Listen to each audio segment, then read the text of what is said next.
Magandang umaga po kapamilya. Ito po si Father J-Boy at tayo na po at pagkape at pandasal. Sa kabila ng ating mga personal at pambansang mga issues, niyayanig ng digmaang sibil ng Syria ang buong mundo. Kasangkot na rin dito ang mga bansa ng US, Russia, China, Israel at iba pa. At tulad ng mga tumatagal na alitan, maaari itong maging digmaang pandaigdig.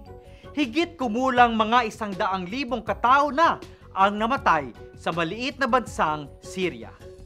Pagkatapos ng World War I, pinagbawal ng pagtitipon ng mga bansa sa Geneva ang paggamit ng toxic na kemikal tulad ng chlorine gas bilang sandata. Noong Agostong 21, ginamit ng Syria ang sarin o nerve gas. Ang paraang kemikal ay walang pinipiling biktima, hindi makatao ang digmaan, lalong higit na hindi makatao ang paraang kemikal.